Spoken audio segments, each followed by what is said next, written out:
tukarlah pasangannya lebih baik dari pasangannya sekarang. Gimana tuh Pak? Ini jenazahnya, istri Bapak meninggal, tukarlah pasangan yang lebih baik pasangannya sekarang.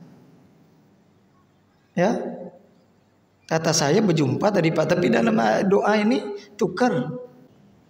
Ya, Nabi Muhammad naik ke Bukit Uhud, terjadi kayak gempa. Nabi hentakkan kaki, diam. Tahu enggak Muhammad siapa di atas? Muhammad dan calon 2 mati syahid. Sahabat Nabi Pak, calon mati syahid. Nabi bilang, padahal belum meninggal, masih hidup waktu itu. Ini namanya mukjizat. Berhenti. Maka kata ulama, kenapa Uhud itu bergoyang sedikit? Sebenarnya tidak gempa kayak kita. Dia senang, gembira datangnya Rasulullah. Rabi'ah bin Malik dalam satu riwayat, beliau ini sahabat Nabi, jauh hari ingin datang ke kota Madinah, lalu ditanya untuk apa? Untuk menjadi pembantu Rasulullah. Sahabat ini mengajarkan kepada kita, minta itu jangan tanggung-tanggung, minta bersama Rasulullah di surga. Ada enggak Bapak Ibu minta ini? Banyak orang mendoakan ya orang lain tapi lupa mendoakan dia. Kita diminta doa orang lain, doakan kita lupa. Kalau begitu ada tugas. Tolong saya untukmu bersamaku di surga, tolong saya. Tapi untukmu ini perbanyaklah sujud.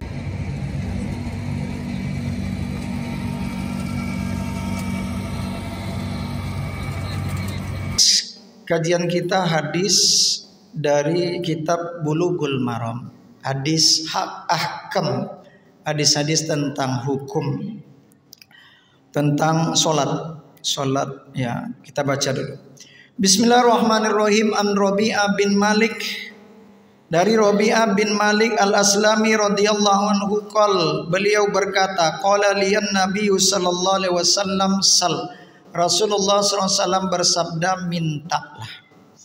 Rabi'ah bin Malik dalam satu riwayat, beliau ini sahabat Nabi, jauh hari ingin datang ke kota Madinah, lalu ditanya untuk apa? Untuk menjadi pembantu Rasulullah. Cita-citanya apa Pak? Menjadi pembantu Rasulullah. Tidak jadi PNS, tidak tinggi-tinggi kali nampaknya, tapi sebenarnya tinggi. Nampaknya tidak tinggi, tapi sebenarnya tinggi.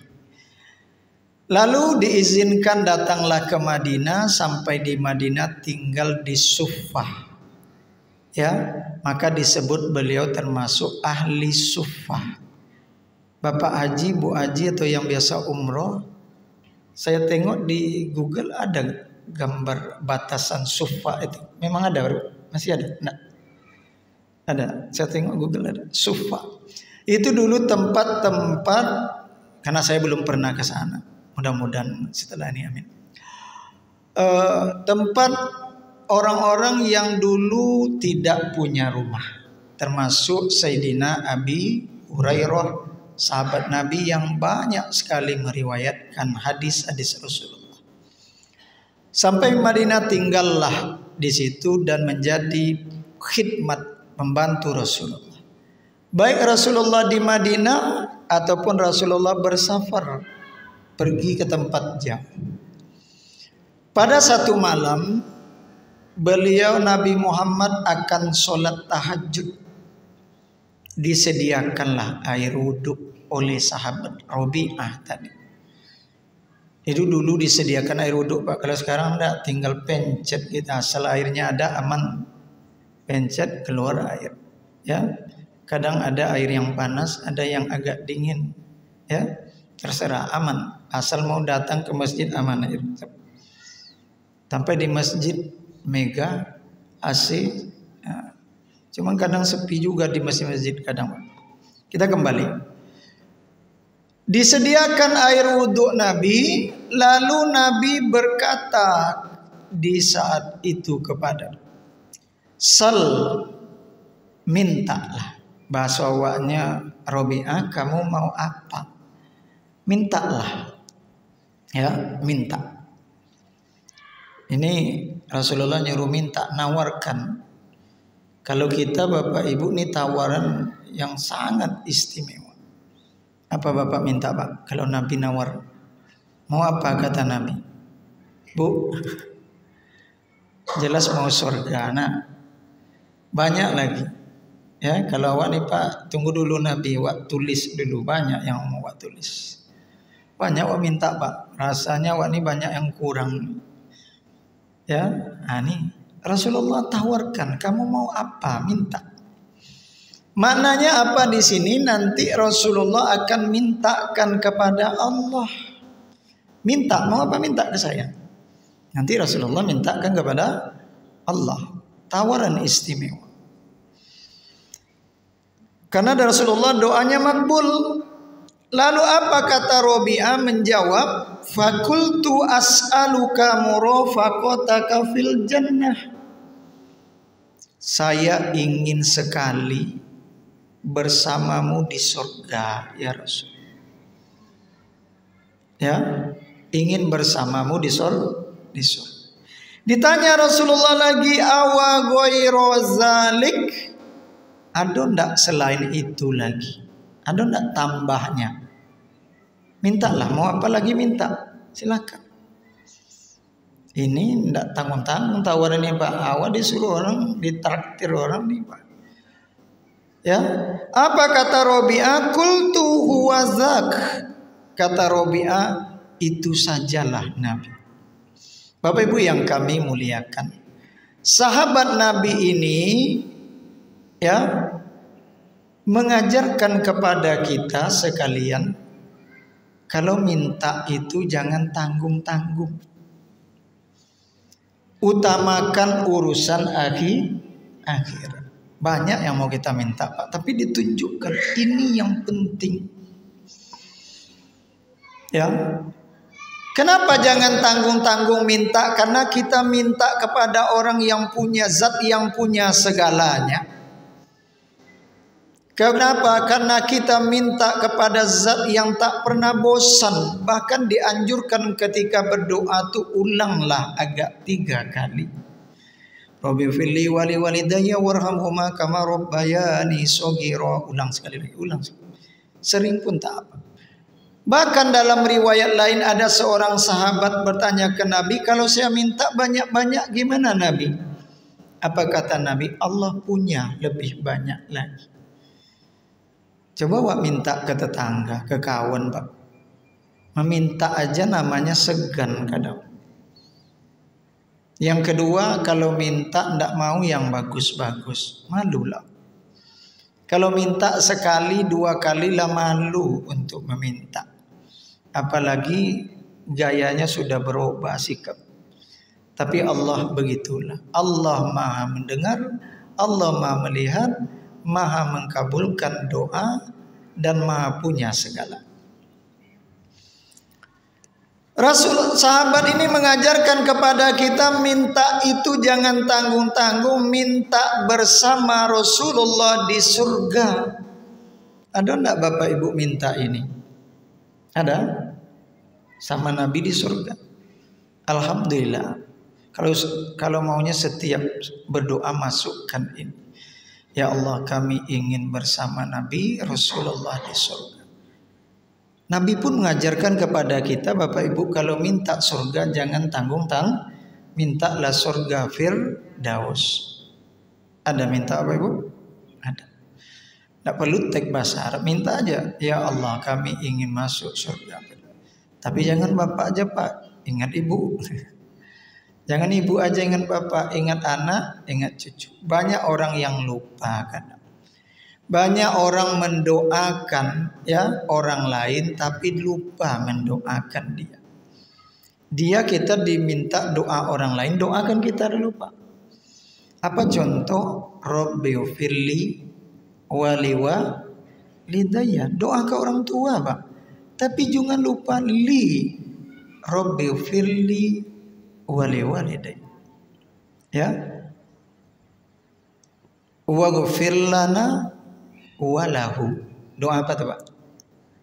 Allahumma la tahrimna ajrahu wa la taftinna ba'dahu waghfir lana walahu. Jenazah, ampuni kami, ampuni dia. Nah, jangan lupa minta ampun tuh awal. Dan banyak orang lupa ketika berdoa. Doa orang tua sering, alhamdulillah. Doa orang tua ini jangan pernah lupa. Kalau bisa ulang berkali-kali Pak. Saya kadang sambil naik kendaraan saya baca. Ini bukan doa naik kendaraan ya Pak. Doa naik kendaraan ada khusus. Maksudnya sedang di kendaraan itu saya baca. Ya, doa musafir itu makbul, insya Allah. Saya ulang banyak-banyak. Karena saya selawat banyak-banyak. Karena tidak baca ayat-ayat pendek. Kenapa kita menung aja jauh-jauh? Banyak orang lupa, kadang doa orang tua ada, tapi lupa mendoakan nenek dan kakeknya. Ini Pak. Padahal nenek kakek itu sebab adanya orang tua. Orang tua sebab ada kita. Secara hakikat Allah ciptakan. Banyak orang lupa. Jadi setelah ini, ya Allah, kakek nenek saya yang jumpa, yang tak jumpa, jumpakan, masukkan surga Firdaus, bertemu Nabi di surga, ya, berkumpul kami. Jadi kebahagiaan itu dicontohkan sahabat tadi.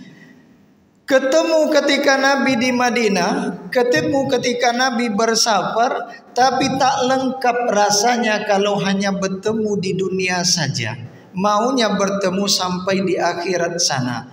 Gitu juga kita maunya Bapak Ibu, dan gitu juga maunya dengan keluarga kita. Karena kebahagiaan di dunia ini dalam tertawa datang musibah kadang. Ya, sedang tertawa datang telepon, si anu meninggal. Mau pesta besok, meninggal malam ini keluarga di rumah itulah. Kan? Itulah dunia itu kebahagiaan. Di akhiratlah kebahagiaan yang Allah sediakan lebih dari segalanya. Maka kita ingin bersama dia di akhirat besok. Bahkan kita berdoa kalau ada jenazah Pak, wa abdilhu zauj ahlan, ya, darun khairan min darihi wa ahlan khairan min ahli wa zaujan khairan min zauji. Tukarlah kampungnya yang lebih baik kampungnya sekarang, surga. Tukarlah keluarganya yang lebih bagus dari keluarganya sekarang. Tukar keluarga kita semua. Tukarlah pasangannya lebih baik dari pasangannya sekarang. Gimana tuh Pak? Ini jenazahnya, istri Bapak meninggal. Tukarlah pasangan yang lebih baik pasangannya sekarang. Ya, kata saya berjumpa tadi Pak, tapi dalam doa ini tukar. Maka dalam kitab fikih ini dijelaskan ulama, tukar di sini orangnya itu juga. Istri Bapak sekarang insya Allah besok di akhirat itu juga. Ya, suami sekarang insya Allah besok itu juga. Nggak bosan Ustaz? Nggak ada bosan. Kata Nabi, perempuan surga, ibu-ibu surga yang berasal dari perempuan dunia lebih baik, lebih cantik, lebih wah dari bidadari. Berarti itu juga orangnya Pak. Tapi bertukar. Apanya bertukar? Fisiknya. Orangnya itu juga cantik dari sekarang. Akhlaknya sekarang pemarah, ya cemberut, besok tidak ada lagi. Suami itu juga. Kita kembali. Tak lengkap di dunia saja bersama Rasul, ingin bersama Rasulullah di surga. Ini banyak Pak. Ada ketika Nabi khutbah, ada yang menangis di bawah merengek-rengek, sahabat nengok sana sini tidak tahu. Rupanya Nabi turun, dipeganglah pokok kurma. Apa kata Nabi? Kalau tak kusentuh dia akan nangis selama-lamanya. Merengek. Ya, kenapa? Dulu belum ada mimbar.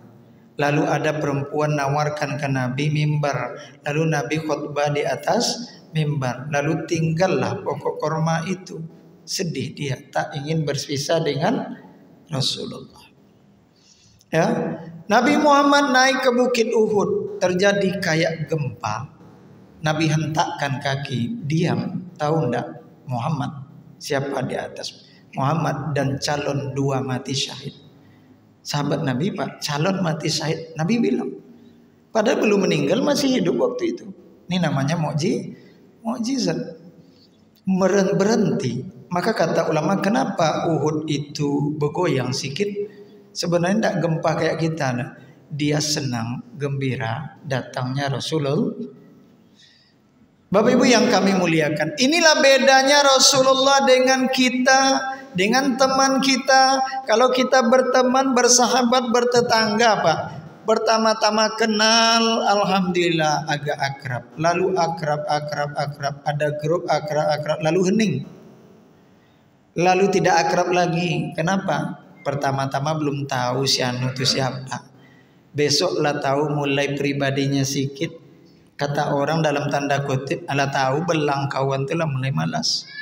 Semakin dekat kita dengan kawan, kadang-kadang semakin tahu kurangnya. Tapi Rasulullah tidak.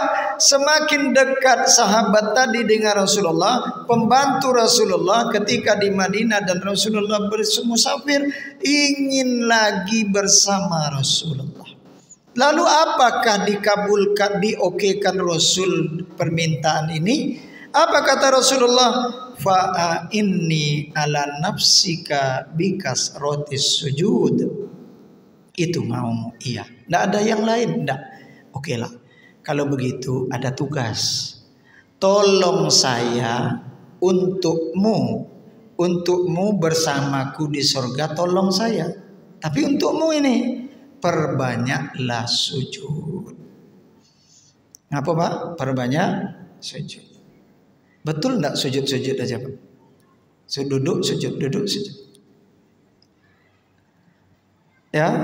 Enggak. Lalu apa? Sholat. Ini namanya dalam bahasa Arabnya, ilmu bahasa Arab ada disebutkan sebagian, dimaknakan semua. Disebutkan sujud maknanya adalah perbanyaklah sholat. Lalu gimana cara memperbanyak sholat Pak? Kalau sholat wajib tidak bisa lagi diperbanyak. Kita jadikan subuh jadi 4, maghrib jadi 4, rata 4 kali 5, 20. Masuk neraka Pak. Tidak bisa diperbanyak. Berarti masuk Rasulullah adalah perbanyaklah sholat sunnah. Perbanyak sholat sunnah. Kenapa sujud dikatakan Rasulullah di sini? Karena paling dekat hamba dengan Tuhannya adalah ketika sujud. Kita sujud Pak, tapi paling dekat kata Nabi. Maka kata ulama Ahlus Sunnah wal Jamaah, kalau ada hadis ataupun ayat menjelaskan arah, itu ada 2 pendapat. Ada namanya yaitunya ditakwil. Ya, ada satu lagi tafwid. Tafwid pokoknya sesuai teks, itu terserah Tuhan apa maksud. Ya, sebagian ulama ndak ditakwilkan. Takwilkan ini ada makna lain. Dekat dengan rahmat Allah. Ya. Maka kata ulama dikombinasikan, ada ayat tentang Allah di atas, ada Allah di bumi. Ada dekat dari urat nadi kita lagi. Ada di depan kita sholat. Ada ketika sujud. Maka dikombinasikan ada 2 cara, tafwid dan takwil. Tafwid itu no comment. Kita serahkan maksudnya pada Allah. Takwil seperti tadi, dekat dengan rahmat Allah. Bapak Ibu yang kami muliakan, paling dekat dengan Allah ketika sujud, maka disebutkan sujud maknanya adalah sholat. Perbanyaklah doa ketika sujud. Apa doa kita ketika sujud Pak? Ya, baca doa-doa yang ada di Quran atau hadis Nabi. Sebenarnya zikir sujud itu ada juga doa Pak. Perbanyaklah doa ketika sujud. Sebenarnya setiap gerakan kita tuh ada doa. Ketika mulai takbir ada namanya doa iftitah. Doa iftitah tuh banyak, diantaranya Allahu Akbar kabira wajjahtu, dan ada Allahumma ba'in. Di Allahumma ba'in ini nampak doanya.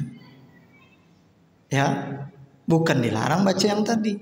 Sahabat dari dulu katanya semenjak aku baca Allah, dengar Allahu Akbar kabira, tak aku tinggalkan lagi. Kata ulama dalam kitab fikih, kalau ingin pilih doa iftitah, pilihlah wajjahtu. Ya, tapi saya maunya Allahumma ba'in Ustaz, silakan. Sah salat sah. Kalau dalam fikih itu masuk sunnah hay'ah. Seandainya, ini seandainya Pak, bukan kita tinggalkan. Seandainya tertinggal, salat tetap sah dan tak perlu sujud sahwi. Tapi jangan tinggalkan. Kalau bisa salat sendiri, banyak doa iftitah itu dibaca seperti tadi. Ketika kita Al-Fatihah ada doa ihdinas siratal mustaqim. Ketika kita ruku ada lagi doa. Selain kita berzikir subhana rabbiyal azimi wa bihamdih, ada lagi doa, ya, subhanaka Allahumma rabbana wa bihamdika Allahumma firli. Allahumma firli. Jadi ketika ruku itu ada doa-doa zikir-zikir yang lain. Ketika sujud sama dengan ruku, ya, ada doa juga seperti bacaan ruku tadi, selain subhana rabbiyal a'la wa bihamdi. Ketika i'tidal ada doa rabbana lakal. Ketika duduk antara dua sujud rabbi firli warhamni, ya. Ketika kita tahiyat ada lagi doa Allahumma sholli ala sayyidina Muhammad. Itu salawat Ustaz. Ya, salawat disebut juga salawat dan disebut juga doa. Karena ketika kita salawat, kita berdoa kepada Allah untuk Rasulullah. Ada lagi doa fil alamina innaka hamidum majid. Allahumma inni a'udzubika min azabil qabr. Sampai ujung. Ada lagi doa Allahumma ufilli ma qaddamtu. Sampai baru salam. Tapi kata Nabi, perbanyak doa ketika sujud, paling dekat kepada Allah. Maka ulama menyebutkan, sebagian ulama beda pendapat. Ada mengatakan di antara rukun-rukun solat yang paling nomor satu dari rukun solat, rukun fi'li itu adalah sujud. Karena hamba paling dekat. Kita ketika sujud Pak, kepala yang mulia ini sama datar dengan telapak kaki yang tadinya ke WC. Bahkan pantat sendiri lebih tinggi dari kepala. Kalau sama datar tidak sah sholat kita. Itulah makna sujud. Tapi sebagian ulama menyebut rukun yang paling bagus dalam sholat adalah ketika berdiri. Kenapa berdiri? Karena ketika berdiri itu ada membaca Al-Quran. Apa kita baca Pak?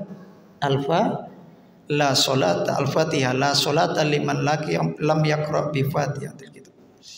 Tidak sah solat orang yang tak baca al-fatihah. Maka wajib baca Quran kita. Maka ulama sebagian mengatakan kalau bisa ketika berdiri itu banyakkan baca Quran. Gimana cara banyakkannya? Al-Fatihah 7 ayat. Berarti setelah Al-Fatihah.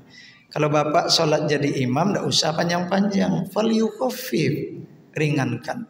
Tapi kalau kita sholat sendiri, falyutawwil masya, buatlah sekandak hati gitu, kata Nabi. Berapa tolok sepanjang-panjangnya terserah. Cuma awak hilangkan panjangnya Pak. Terserah awak. Akhirnya lebih cepat dari sholat berjamaah. Kadang doa iftitah pun tak dibaca. Allah Akbar, Bismillahirrahmanirrahim, langsung Fatihah. Itu banyak Pak. Solat tarawih Ramadan tuh saya keliling Allahu Akbar, Bismillah, langsung Bismillah Al-Fatihah. Tidak ada iftitah. Solat sunnah ini sebenarnya sama dengan solat fardu, bedanya hukum. Kalau lamanya dianjurkan lebih lama solat sunnah, afdolnya. Bukan wajib. Ya, kalau bapak lebih cepat sholat sunnah dari jamaah sah, bagus. Tapi yang lebih afdol lebih lama. Kita kembali bapak ibu. Perbanyaklah sholat sunnah. maka supaya bersama Rasulullah di surga. Selain itu kalau kita banyak sholat sunnah, yang pertama dihitung nanti di akhirat adalah sholat. Tapi ketika sholat fardu kita kurang, Allah sayang ke kita. Apa kata Allah kepada para malaikat Allah? Yaitunya Allah suruh para malaikat itu, yaitu qalallahu ta'ala qalallahu limalaikatihi unzuru, ya, carilah, tengok, carilah, ya, hal tajiduna li abdi min tatawuin, ya, cari dari solat sunnahnya, ada enggak solat sunnah dia? Kalau ada, tutupkan. Ini sayang Tuhan, Pak. Solat fardu ada yang tertinggal, ada yang kurang, ada yang mungkin bermasalah, seharusnya kan masuk neraka, tapi enggak, carikan dulu malaikat. Kalau ada ketemu, tutupkan, sempurnakan. Bapak Ibu yang kami muliakan, ada sebuah hadis, ada tertulis itu Indonesia. Kata Rasulullah SAW, siapa yang sholat sunnah 12 rakaat, maka akan dibuatkan istana di surga untuknya. Ada, saya tengok sini tadi. Ini cocok ngajian siang itu. 4 sebelum sholat zuhur, 2 setelah sholat zuhur, 2 setelah maghrib, 2 setelah isya, 2 sebelum subuh. 12 Pak? 12. Ya, bisa kita kerjakan insya Allah. Ya. Yang lain ada hadisnya Pak. Sebelum asar ada, sebelum maghrib ada. Kita kembali. Bapak Ibu yang kami muliakan, Rasulullah SAW sholat sunnah ada diantaranya dalam hadis 2 rakaat setelah maghrib di rumahnya, fi baiti, 2 rakaat ba'dal isya fi baiti, 2 rakaat di rumahnya. Dalam teks lain, hadis riwayat lain, 2 rakaat setelah Jumat fi baiti, di rumahnya. Apa maksudnya? Jangan lupakan rumah kita untuk sholat. Paling bagus sholat seseorang, kata Nabi, di rumahnya, kecuali sholat fardu berjamaah di masjid 27 darajah. Bapak Ibu yang kami muliakan, kenapa di rumahnya kata Nabi? Supaya rumah itu tidak kosong dari, ya, ayat-ayat, dari doa-doa, dari ibadah. Ya, tidak seperti kuburan rumah kita. Maka ada baca Quran, ada sholat sunnah. Maka Nabi sholat di rumah. Ya, maka kata ulama pun begitu. Selesai kita sholat fardu, selesai berdoa, selesai berzikir dan berdoa, sholat sunnah lah pindah. Bapak berdiri di sini, minimal sekali Bapak lah baca zikir atau lah cerita, pindah. Di situ saja atau pindah tempat agak selangkah 2 langkah. Kenapa? Semakin banyak tempat kita ibadah, semakin banyak saksi. Di pengadilan saksi orang Bapak, saksi orang 2, saksi kita 10, Pak. Mana yang kuat rasanya? Kuat 10. Ya. Yang bagus kata ulama kalau bisa di rumah sholat sunnah. Jadi kalau ada orang buru-buru siap sholat Pak ke rumah, itu bukan dia malas lama di masjid. Bisa jadi dia sholat sunnah di rumah. Kita tidak boleh suuzan kepada orang, apalagi masalah ibadah. Si Anu itu cepat kali pulang. Si Anu ini lambat kali ke masjid. Bisa jadi dia sholat sunnah di rumah. Nah, isi rumah dengan sholat sunnah. Ya, kami tidak sempat pulang Ustaz. Ya di sini aja kita, di sini. Ya, kalau bisa sampai di rumah, bagus di rumah. Minimal mungkin nanti sholat duha, sholat tahajud, sholat witir, adakanlah di rumah. Jangan kosong sholat sunnah itu di rumah kita. Bapak Ibu yang kami muliakan, ya, ini adalah gambaran daripada sholat Rasulullah, sholat sunnah. Ada hadis lain, sholat sunnah ini ada 4, ada rawatib kata ulama, qobliyah, ada ba'diyah, ada muakkotah, ditentukan waktu seperti witir dan tahajud dan duha. Ada sholat sunnah yang ada sebab, ada sholat sunnah mutlak yang ada sebab. Setiap selesai beruduk sholat sunnah lah kita 2 rakaat setiap selesai. Itu namanya sholat sunnah kalau ada sebab. Apa sebabnya? Beruduk. Sholat sunnah kalau masuk masjid, keluar lagi masuk lagi sholat sunnah tahiyatul masjid, keluar lagi masuk lagi sholat sunnah Tahiyatul masjid namanya sholat sunnah karena ada sebab. Sholat sunnah mutlak tidak ada nama. Saya sholat sunnah 2 rakaat menghadap kiblat karena Allah Ta'ala. Mana nama Ustaz? Ya memang tidak ada. Mutlak itu tidak ada nama. Kapan kita kerjakan? Selesai isya menjelang subuh bisa. Selesai maghrib menjelang isya. Maka Imam Ahmad itu dalam satu riwayat ada sholat sunnah sampai 300 rakaat dalam satu malam. Tidak tahajud nih Pak. Tahajud sedikit. Witir 11. Bapak Ibu yang kami muliakan, kita kembali. Ada sholat sunnah rawatib, ya, ada qobliyah, ada ba'diyah. Tadi sudah kita terangkan beberapa. Ada lagi sholat sunnah sebelum asar. Kata Nabi, Allah sayang. Kata ulama, maksud Allah sayang di sini adalah Nabi doakan, sayangilah orang yang sholat sunnah 4 rakaat sebelum asar. Dalam riwayat lain 4 rakaat sebelum zuhur, 4 rakaat setelah zuhur. Kalau dalam hadis tadi 2 setelah zuhur. Akan diharamkan tubuhnya dari api neraka. Lama masuk waktu Pak? Udah Pak? Belum? Bunyi dia nanti. Ya Pak. Bapak Ibu yang kami muliakan. Lalu sholat sunnah sebelum maghrib. Apa kata Rasulullah sallallahu alaihi wasallam? Sallu qoblal maghrib. Kita ada nampak tadi Pak. Karena saya agak buru-buru, terlambat rasanya. Tapi orang baru mulai koma. Sholatlah kalian sebelum maghrib. Sholatlah kalian sebelum maghrib. Lalu Nabi sampaikan yang ketiga. Liman sya'a. Siapa yang mau. Siapa yang sempat. Kalau kita sholat maghrib sunnah sebelum maghrib 2 rakaat, lalu di tempat lain tiba-tiba tak ada. Memang ini tidak muakkad. Nabi katakan siapa yang sempat, siapa yang mau, sholatlah sebelum maghrib. Diulang-ulang Rasul. Sahabat melakukan, Nabi nampak sahabat, Nabi tak melarang, ya. Dan Nabi pun dalam riwayat ada melakukannya. Ini kuat hadisnya. Tapi kembali tidak muakkad, dianjurkan tapi tidak ada penegasan. Maka siapa yang mau silakan. Siapa mungkin karena waktunya pendek. Bapak Ibu yang kami muliakan. Ada lagi sholat sunnah sebelum isya.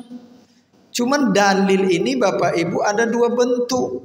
Ada dalil khusus, ada dalil umum. Kalau dalil khusus jelas tadi Pak. Sholat sunnah 2 rakaat sebelum fajar, 4 rakaat sebelum zuhur, 2 rakaat sebelum. Disebutkan sholatnya. Ada dalil umum.